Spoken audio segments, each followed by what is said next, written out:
Let's bring in Mark Ginsberg. He joins us live from Melbourne, Australia. He's the founder of Ginsberg Green Strategies. Thank you so much for joining us.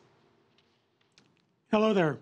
Mark, there's been a lot of focus lately on China's green push, especially in terms of moving away from coal.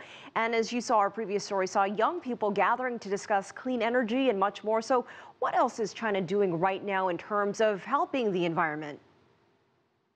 Well, it's greatly encouraging to see the youth look to the future. China's certainly taking a great deal of actions. They're still building coal-fired plants, but they're investing very heavily in renewable energy. China is really taking a lead, wanting to be a global leader in energy efficiency, renewable energy. They have policies that are encouraging that.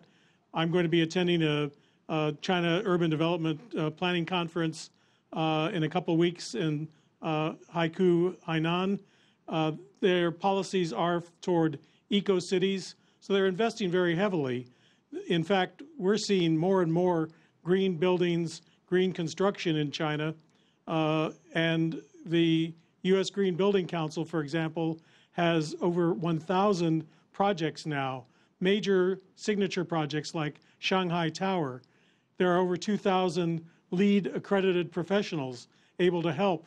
And in fact, we're going to be hosting a Green Build conference in Shanghai in October. So there's a lot of work going on, both within China's policies, within the private sector, and with NGOs to help make China more sustainable in the long term. Mark, you mentioned building. I want to ask you about things that are eco-friendly, like building, tourism. Is it a lot less expensive to be eco-friendly these days?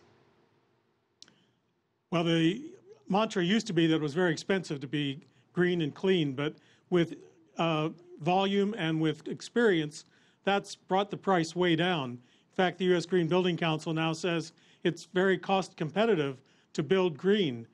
There's a very little increment to be very, very sustainable. And so it's now quite possible to have an energy efficient building at the same cost as an old inefficient building.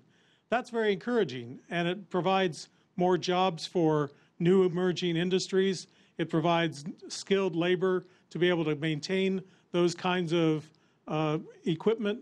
And so it's the kind of thing that can revitalize an economy, help our urban cores become more successful, as well as address climate change and urban environmental problems. So it's really a win-win-win when you build green. The numbers are so compelling that it's almost an imperative to build green these days. And for everyday people, you know, these days people buy new cell phones almost every year. They're constantly buying clothes. You can buy anything off the internet and have it delivered sometimes on the same day. A lot of disposables there. So how difficult really is it for people to go green? Well, we all want to have a quality of life improved. We want to have more good products around us. There is growth. And so it is more challenging. I'm a big believer in the technical fix. Better products, better investments in new materials, the idea that you can have labeling systems like the Leadership for Energy and Environmental Design LEED rating system. You can have improved products that will make our lives better without adding to the environmental consequence. So it is a constant challenge, but I think we can win it. All right, Mark Ginsberg, thank you so much for joining us from Australia.